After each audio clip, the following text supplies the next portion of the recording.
नमस्कार मित्रों, अपन BSc third year में एब्स्ट्रैक्ट अलजेब्रा पढ़ रहे थे और एब्स्ट्रैक्ट अलजेब्रा में अपना चल रहा था नॉर्मल सब ग्रुप।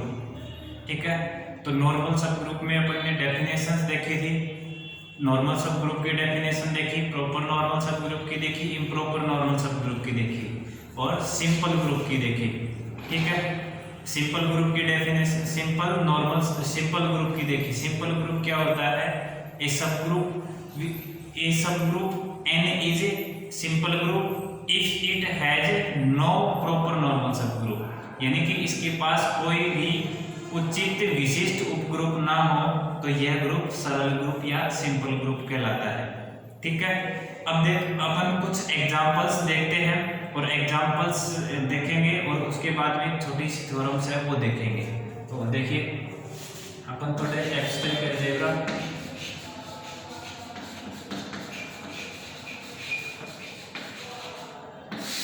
ठीक है,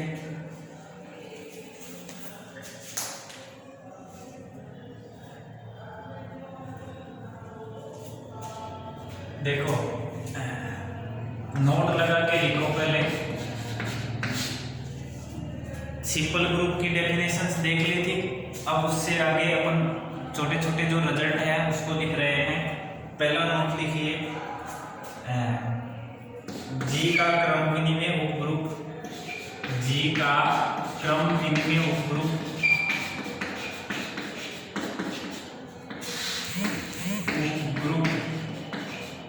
एच जी का विशिष्ट उपग्रुप कहलाता है।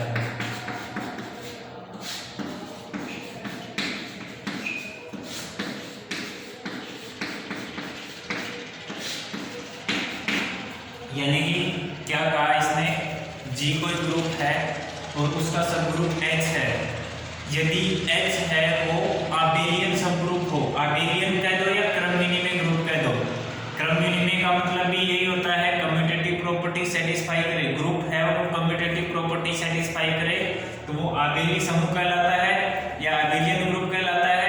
या ये कह दो कि जी का क्रम विनिमय उपग्रुप, यानी कि ग्रुप तो है और वो क्रम विनिमय है तो वो हमेशा नॉर्मल सब ग्रुप कहलाता है। H है वो हमेशा G का नॉर्मल सब ग्रुप कहलाता है। ठीक है, एग्जांपल में चाहो तो आप लिख लेना। एग्जांपल में लिख लो Z5 का Z4 0 1 2 3 एडिशन मॉडुलो 4 के रेस्पेक्ट में ग्रुप होता है। तो इसका H1 लिखोगे तो वो 0 और 2 लिख लेना। दो ऑर्डर का जो सब ग्रुप बनेगा, दो ऑर्डर का सब ग्रुप ये हमेशा ये आबेलियन है। H अगर आबेलियन है तो H हमेशा नॉर्मल सब ग्रुप होगा Z4 का। ठीक है, चाहो तो आप ये लिख लेना G इक्वल टू Z4 और H इक्वल टू 0 2। ठीक है, G को क्या लिखोगे Z4 यानी कि 0 1 2 3 और H1 इक्वल टू H यानी कि सब ग्रुप 1 मतलब पहला सब ग्रुप 1 मत लगाओ, कोई दिक्कत नहीं है। तो H बराबर 0 2 हो जाएगा और H है वो G का नॉर्मल सब ग्रुप कहलाएगा। ठीक है, सेकंड वाला लिखो। सेकंड नोट, अभाज्य ग्रुपांक का प्रत्येक ग्रुप एक सरल ग्रुप होता है। अभाज्य ग्रुपांक का प्रत्येक ग्रुप एक सरल ग्रुप होता है। सरल ग्रुप होता है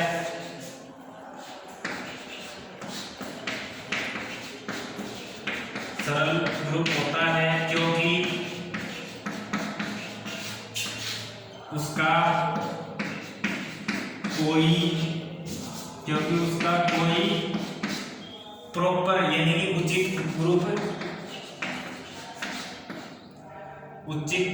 उपग्रुप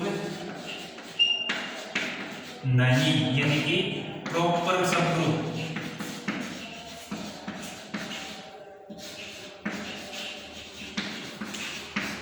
नहीं होता है क्योंकि उसका कोई उचित उपग्रुप यानी कि प्रॉपर सब ग्रुप नहीं होता है।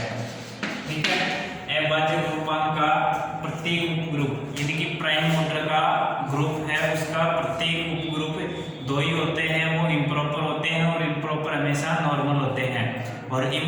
नॉर्मल सब ग्रुप हो तो उसको कहते हैं सिंपल ग्रुप। ठीक है, तो अभाज्य ग्रुपांक का प्रत्येक उपग्रुप एक सरल ग्रुप होता है क्योंकि उसका कोई उचित उपग्रुप यानी कि प्रॉपर सब ग्रुप नहीं होता है। ठीक है, अब देखो वो थ्योरम्स है, एक थ्योरम है, वो थ्योरम देखिए, मैं थ्योरम लिख देता हूं। थ्योरम क्या है? एक आबेली समूह का प्रत्येक उपसमूह विशिष्ट होता है। प्रमेय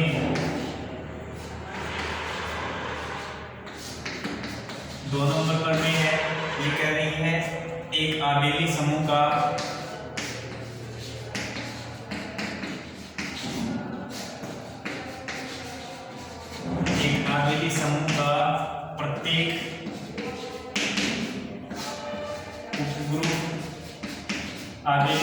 प्रत्येक उपग्रुप विशिष्ट होता है,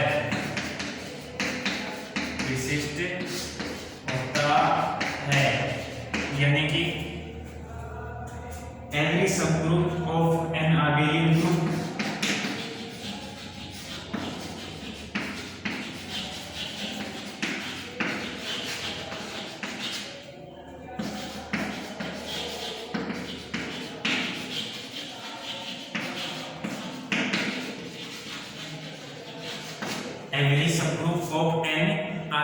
group is normal।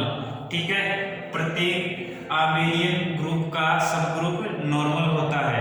ठीक है, प्रूफ देखिए, प्रूफ में लिखेंगे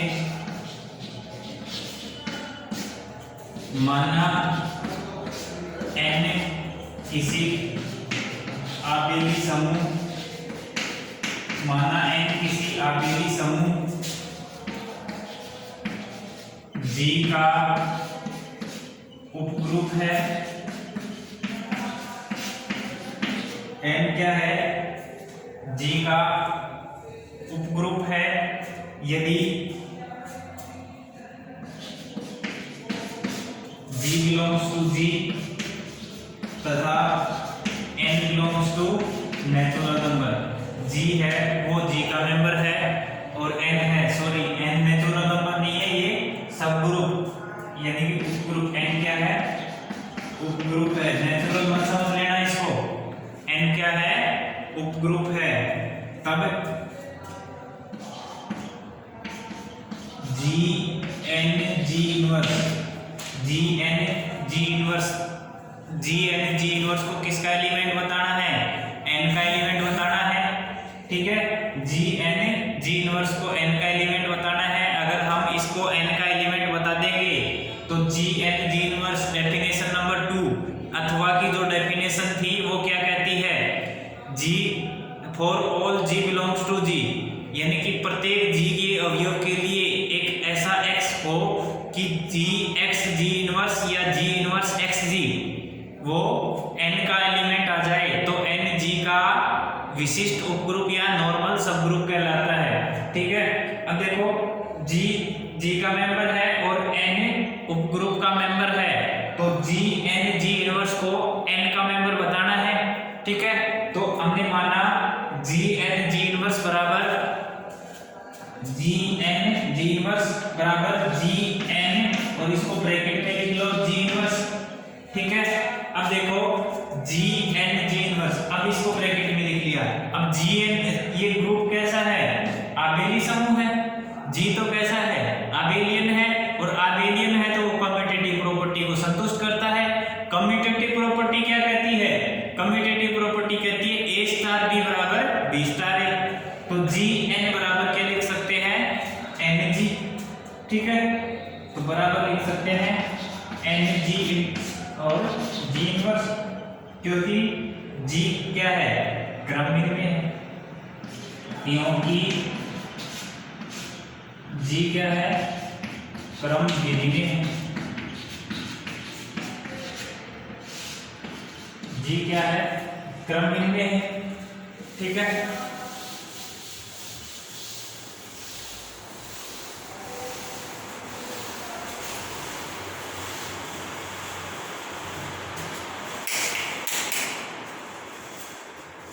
जी क्रम में है तो इसलिए लिख दिया हमने एन जी इनवर्स। अब एन जी इनवर्स को क्या लिख सकते हैं, एन जी इनवर्स साहचर्य गुणधर्म से। ये किससे लिखेंगे, साहचर्य गुणधर्म से। अब साहचर्य गुणधर्म से एन जी इनवर्स लिख दिया और इसको जी इनवर्स को क्या लिख सकते हैं, एन आइडेंटिटी और एन डॉट ई क्या होता है, एन होता है। और एन तो क्या माना था, एन किसका मेंबर मानना था, एन का माना था, यानी कि सबग्रुप का अवयव माना था। तो एन एलिमेंट है एन का, अतः जी एन जी इनवर्स किसका मेंबर होगा, एन का। G N G inverse N के बराबर आ गया और एन किसका एलिमेंट मानना था, एन का माना था। तो जी एन जी इनवर्स किसका अवयव आ गया, एन का अवयव आ गया। ठीक है, अब यहां से क्या लिख सकते हैं कि एन है वो जी का विशिष्ट उपग्रुप है, एन है वो जी का क्या है, विशिष्ट उपग्रुप है। ठीक है, देखो अपन ने इस थ्योरम में क्या किया, थ्योरम क्या कह रही है, पहले तो ये देखो थ्योरम का स्टेटमेंट देखो। थ्योरम का स्टेटमेंट क्या कह रहा है, एक आबेली समूह का प्रत्येक उपग्रुप यानी कि आबेलियन ग्रुप का जो प्रत्येक उपग्रुप यानी कि every sub group of abelian group, जिन आबेलियन ग्रुप के जितने भी सब ग्रुप हैं वो हमेशा नॉर्मल सब ग्रुप यानी कि विशिष्ट, प्रत्येक उपग्रुप विशिष्ट होता है यानी कि नॉर्मल सब ग्रुप होता है। Every sub group of an abelian group is normal. ठीक है, अब ये देखो प्रूफ क्या करना है, एन को हमने माना एन किसी आबेली समूह जी का उपग्रुप है। एन क्या है, ग्रुप उपग्रुप है जी का, और जी क्या है, आबेली समूह है, आबेलियन ग्रुप है। अब हमने क्या माना, जी है वो जी का मेंबर है, एन है वो एन का मेंबर है, जी का मेंबर है यानी कि ग्रुप का अवयव जी है और सब ग्रुप का अवयव है एन। ठीक है, तब हमने क्या माना, जी एन जी इनवर्स। अब नॉर्मल बताने के लिए हमें क्या करना पड़ता है, नॉर्मल बताने के लिए हमें प्रूफ करना बताना पड़ेगा कि जी एन जी इनवर्स है वो एन का अवयव होना चाहिए, और एन का अवयव होना चाहिए तो हमने क्या लिखा, जी एन जी इनवर्स बराबर जी एन जी इनवर्स। ठीक है, अब ये ब्रैकेट में लिख दिया। अब इस ये जी क्या है, कम्यूटेटिव है यानी कि आबेली समूह है, आबेली समूह है तो कम्यूटेटिव होगा या क्रम विधि में नियम का पालन करेगा, और क्रम विधि में नियम का पालन करेगा तो जी एन को क्या लिख सकते हैं, एन जी लिख सकते हैं। जी एन को क्या लिख सकते हैं, एन जी लिख सकते हैं, और एन जी को एसोसिएटिव प्रॉपर्टी से जी जी इनवर्स लिख सकते हैं। तो ये एसोसिएटिव प्रॉपर्टी साहचर्य गुणधर्म से जी जी इनवर्स लिख दिया। और जी जी इनवर्स हम क्या हम जानते हैं कि जी जी इनवर्स आइडेंटिटी होता है। जी इनवर्स है वो जी का इनवर्स प्रतिलोम अवयव है, और प्रतिलोम अवयव है तो इसको क्या लिख सकते हैं, एन ई लिख सकते हैं, और एन ई लिख सकते हैं तो एन ई को हम एन लिख सकते हैं। और एन किसका मेंबर हो गया, सब ग्रुप का मेंबर हो गया, यानी कि जी एन जी इनवर्स किसका मेंबर हो गया, सब ग्रुप का अवयव हो गया, और सब ग्रुप का अवयव हो गया तो एन क्या हो गया, एन जी का विशिष्ट उपग्रुप होगा। यही हमें प्रूफ करना था। अब इसके कोरोलरी है, कोरोलरी क्या कहती है कि यदि जी है वो साइक्लिक ग्रुप हो, जी क्या हो, साइक्लिक ग्रुप हो, साइक्लिक ग्रुप हो तो उसका प्रत्येक उपग्रुप नॉर्मल होता है, यानी कि जी चक्रीय ग्रुप हो तो चक्रीय यानी कि चक्रीय ग्रुप का प्रत्येक उपग्रुप विशिष्ट होता है। कोरोलरी क्या कहती है, चक्रीय ग्रुप यानी कि आबेली की जगह चक्रीय लगा दो, प्रत्येक चक्रीय समूह का प्रत्येक उपग्रुप विशिष्ट होता है। और उसका रीजन क्या होता है, every cyclic group is abelian group. प्रत्येक चक्रीय ग्रुप क्या होता है, आबेली ग्रुप होता है, प्रत्येक चक्रीय ग्रुप आबेली ग्रुप होता है। इसलिए आबेली ग्रुप को तो हमने बता दिया कि विशिष्ट होता है, चक्रीय है तो वो आबेली है, और आबेली है तो उसके प्रत्येक सब ग्रुप क्या होते हैं, विशिष्ट होते हैं। तो यही अपनी कोरोलरी है। करोलरी में लिख लो।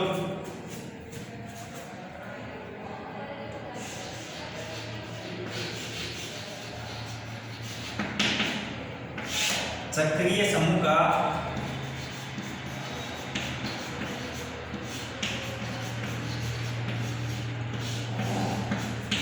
प्रत्येक उपग्रुप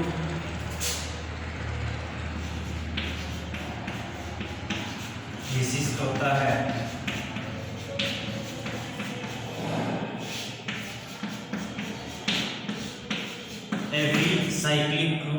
every subgroup of cyclic group is normal। every subgroup of cyclic group is normal। प्रत्येक चक्रीय समूह का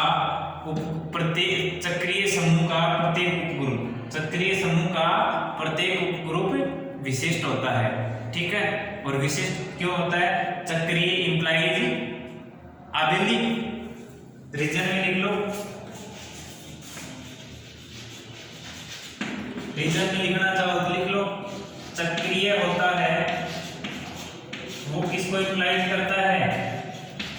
अबिलिटी को इंप्लाइज करता है। और अबिलिटी किसको इंप्लाइज करता है? विशिष्ट को करता है। बस सिर्फ हिंट के लिए इतना ही काफी है। चक्रीय ग्रुप है वो अबेली होता है और अबेली है वो विशिष्ट उपग्रुप होते हैं। तो ये अबेली का प्रत्येक सब ग्रुप विशिष्ट होता है, ये हमने यहाँ प्रूव कर दिया। ठीक है, अब देखिए एक छोटा सा एग्जांपल है वो देख लेते हैं। एक छोटा सा एग्जांपल है वो देख लेते हैं। वो क्या है कि एक 4 ऑर्डर का ग्रुप है, एक 4 ऑर्डर का ग्रुप है, 1 -1 आयोटा और माइनस आयोटा। और उसके लिए हमें बताना है कि H इसका सबग्रुप है और वो है 1 और -1। उसको बताना है कि वो नॉर्मल सबग्रुप है। ठीक है, एग्जांपल में लिखो ग्रुप G बराबर है 1 -1 और आयोटा और माइनस का आयोटा। ठीक है, का उपग्रुप H इक्वल टू है वो 1 और -1। ठीक है, G है वो 1 -1 आयोटा और माइनस आयोटा, और डॉट यानी मल्टीप्लिकेशन बाइनरी ऑपरेशन के रेस्पेक्ट में ग्रुप है, और ये भी डॉट मल्टीप्लिकेशन बाइनरी ऑपरेशन के रेस्पेक्ट में उपग्रुप है G का। तब G में H का एक विशिष्ट उपग्रुप है। G में H एक विशिष्ट उपग्रुप है।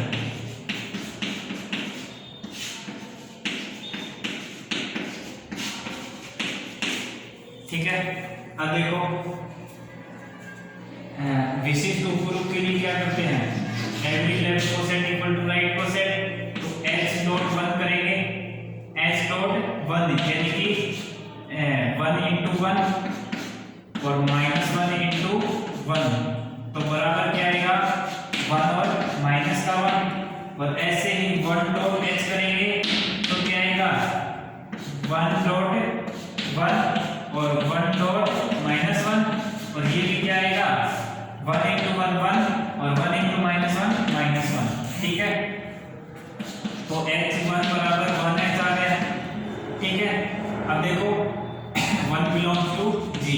अब देखो माइनस का 1 बिलोंग्स टू G, माइनस का 1 G का मेंबर है, तो ये क्या आना चाहिए?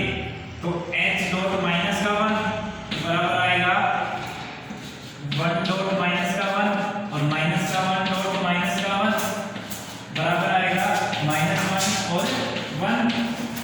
माइनस का 1 H ऐड करेंगे तो माइनस का 1 डॉट 1 और माइनस का 1 डॉट माइनस का 1। ये वाला माइनस का 1 ये है और ये -1 सब ग्रुप वाला है, यानी कि ये है।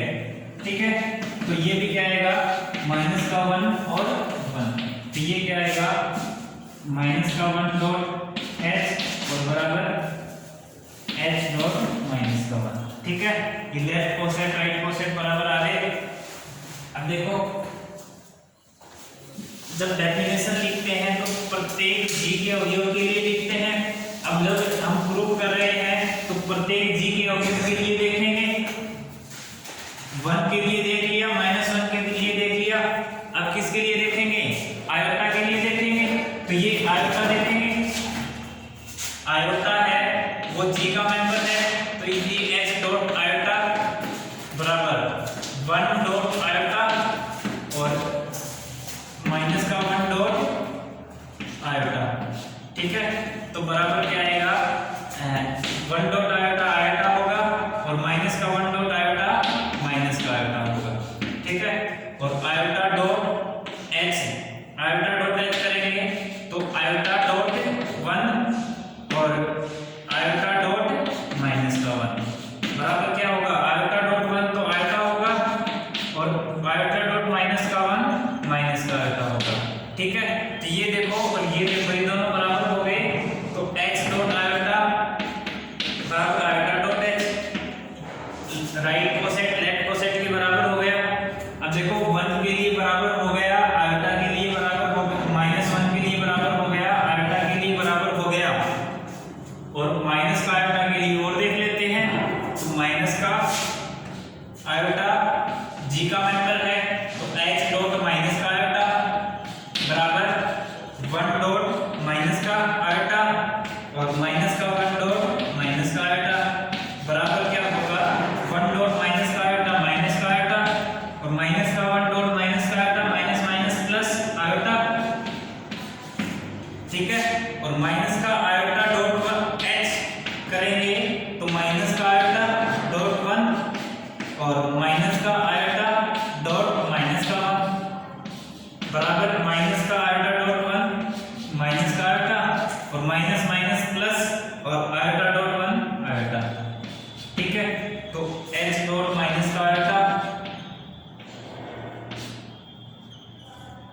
बराबर माइनस का iota dot h, every right coset बराबर left coset, right coset left coset के बराबर प्रत्येक for all g belongs to g, प्रत्येक g के अवयव के लिए राइट कोसेट लेफ्ट कोसेट के बराबर आ जाए तो हम उसको क्या कहेंगे, नॉर्मल सब ग्रुप। दिस इंप्लाइज, ध्यान लिख लो, दिस इंप्लाइज h नॉर्मल सब ग्रुप होगा g का, ठीक है। h है वो g का नॉर्मल सब ग्रुप होगा, ठीक है। उम्मीद करते हैं समझ में आया होगा। अगर कोई डाउट हो तो मैसेज करिए, नेक्स्ट लेक्चर में आपकी प्रॉब्लम के साथ नेक्स्ट थ्योरम के साथ मिलेंगे। धन्यवाद।